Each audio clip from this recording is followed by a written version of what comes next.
Girls 25 வயசுக்கு முன்னாடி இந்த 3 விஷயம் நீங்க கண்டிப்பா தெரிஞ்சு வச்சிருக்கணும். First point, financial independence. So financial independence அப்படின்னு சொல்றதுன்னா கையில நிறைய காசு வச்சுட்டு உதாரித்தனமா செலவு பண்றது அதுதான் பவர்ஃபுல்னு நினைச்சுக்காதீங்க. Have the habit of saving the money which is very important. நமக்கு மட்டும் கிடையாது, ஒரு பாயிண்ட்ல நீட் இருக்கும்போது நம்மள சுத்தி இருக்கிறவங்களுக்கு கூட நம்ம சேவ் பண்ண அந்த மணி ரொம்பவே யூஸ்ஃபுல்லா இருக்கும். So have the habit of saving the money and that is what I call it as financial independence. Second point, skill development. So படிச்சு முடிச்ச உடனேவே கல்யாணம் பண்ணிக்கிறேன், லைஃப்ல செட்டில் ஆறேன்னு யோசிக்கிறதையும் தாண்டி ஏதாவது ஒரு ஸ்கில் உங்களுக்குன்னு கத்துக்கிட்டே இருங்க. அந்த ஸ்கில் உங்களுக்கு பிசினஸ்ல தான் போய் முடியணும்னு அவசியம் கிடையாது. நம்மளுடைய பர்சனாலிட்டியை டெவலப் பண்ணிக்கிற மாதிரியான எந்த ஸ்கில்லா இருந்தாலுமே ஓகே தான். It can be even cooking R it can be anything, but have your own personalised skill for your self. Third and the most important point is health. என்னதான் நம்ம ஓடி ஓடி உழைச்சாலும் நம்மளுடைய ஹெல்த் நல்லா இல்லை அப்படின்னா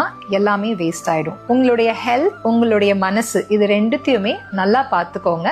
அதுதான் உங்களுடைய எல்லா விதமான அசர்ட்டா இருக்கும். So take care of your health.